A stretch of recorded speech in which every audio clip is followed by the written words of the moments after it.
जय हिंद साथियों, मैं अली स्वागत करता हूं आपका फिर से आपके अपने YouTube channel short trick bye Ali sir में।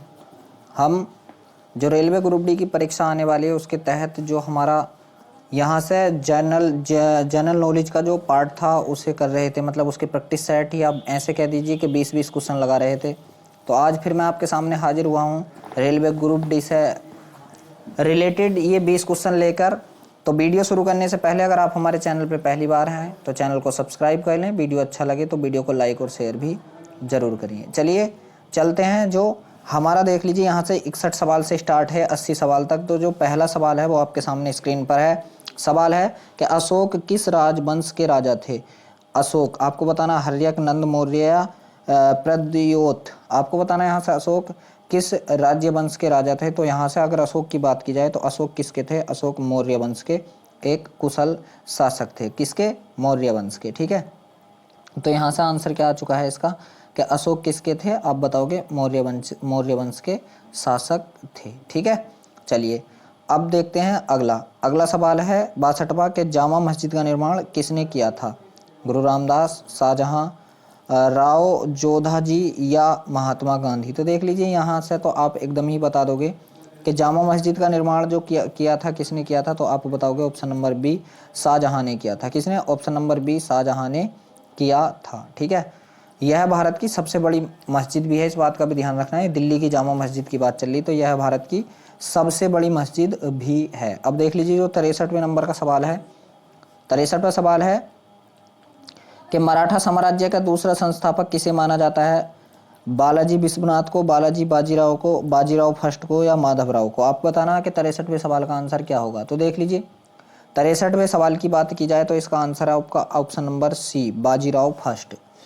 ठीक है, इसका मतलब जो आंसर है आपका वो है बाजीराव फर्स्ट। बात की जाए तो जो बालाजी विश्वनाथ की मृत्यु के पश्चात उनका जो सुयोग्य पुत्र पेशवा बाजीराव फर्स्ट था तो उसे पेशवा बनाया गया था। ठीक है, उसे पेशवा बनाया गया था। अब देख लीजिए अगला जो 64वें नंबर का सवाल है आपका वो आपके सामने स्क्रीन पर है। सवाल है 64वां कि सीमांत गांधी किसे कहा जाता है? आपको बताना है सीमांत गांधी कौन है।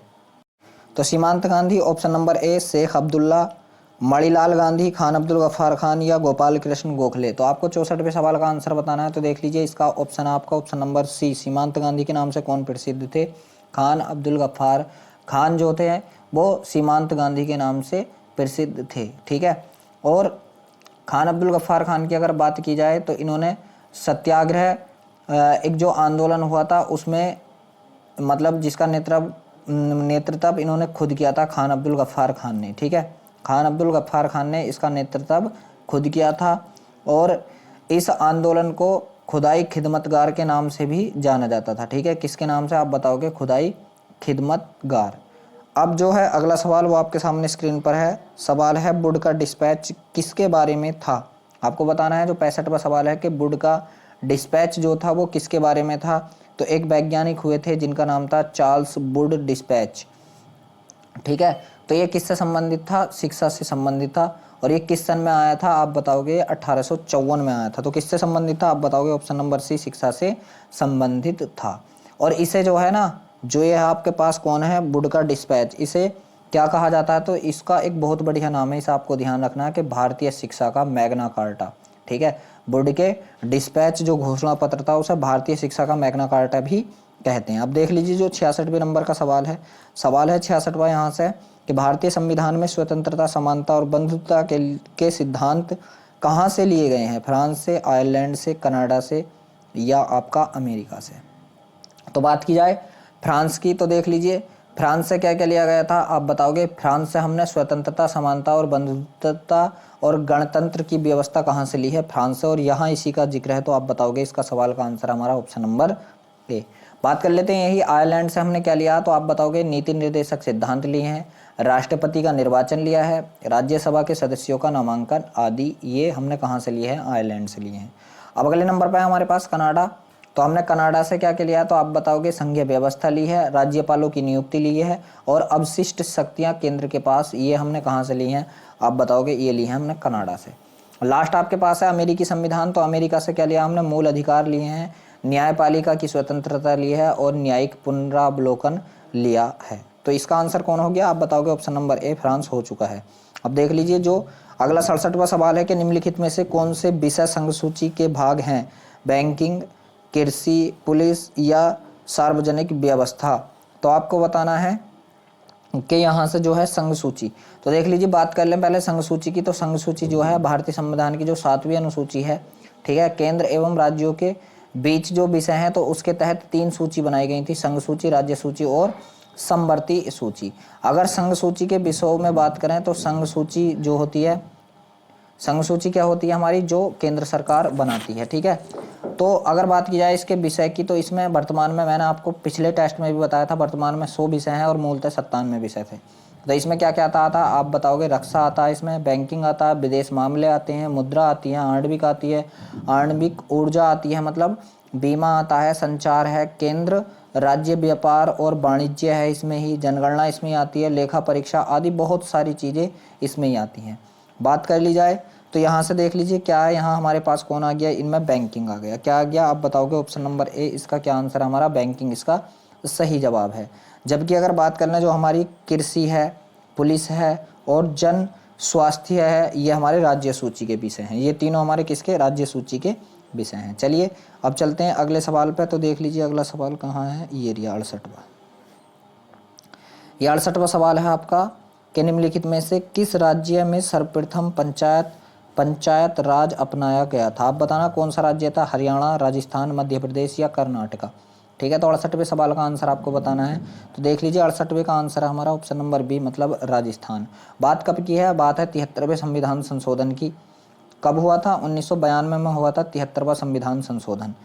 इसे क्या कहते थे हम, इस संविधान संशोधन के तहत जो पंचायती राज था वो संविधान में शामिल कर लिया गया था, पंचायती राज, ठीक है। और यहाँ से ही हम कह देंगे कि 11वीं अनुसूची भी यहीं आ गई थी, ठीक है, 73वें संविधान संशोधन सन 1992 में, ठीक है। तो सबसे पहला जो देश का राज्य बना था जिनने पंचायती राज अपनाया था, तो वो राज्य बना था हमारा राजस्थान। तो ऑप्शन नंबर बी बिल्कुल सही है। अब देख लीजिए 69वां सवाल है कि राज्यसभा का सदस्य होने के लिए किसी भी व्यक्ति की उम्र कम से कम कितने वर्ष होनी चाहिए, 18 वर्ष, 30 वर्ष, 36 वर्ष या 34 वर्ष। तो जो 69वें नंबर का सवाल है आपका, उसका आंसर आपको बताना है। तो देख लीजिए, तो राज्यसभा के अगर सदस्य आपको बनना है तो उसके लिए आपकी कम से कम उम्र होनी चाहिए 30 वर्ष। तो ऑप्शन नंबर बी बिल्कुल सही है कि कम से कम कितना होना चाहिए, 30 वर्ष। और लोकसभा की अगर बात की जाए तो लोकसभा के लिए 25 वर्ष होनी चाहिए, ठीक है, लोकसभा के लिए 25 वर्ष होनी चाहिए, ठीक है। बात की जाए राज्यसभा के कार्यकाल की, तो राज्यसभा का कार्यकाल 6 वर्ष का होता है, लोकसभा का कार्यकाल आपका 5 वर्ष का होता है। अब देख लीजिए 70वां सवाल है 70वां के कल्याणकारी राज्य संबंधी विचार किस में दिए गए हैं, मूल अधिकार में, राज्य नीति संबंधित निर्देशक सिद्धांत में, संविधान की उद्देशिका में या भाग 6 में, मतलब 7 में। तो आपको बताना है यहाँ से 70वें सवाल का। तो देख लीजिए 70वें सवाल का जो आंसर आपका है, कल्याणकारी राज्य की अगर बात की जाएगी तो राज्य के नीति निर्देशक तत्वों में ही की जाएगी। तो ऑप्शन नंबर बी इसका बिल्कुल सही है।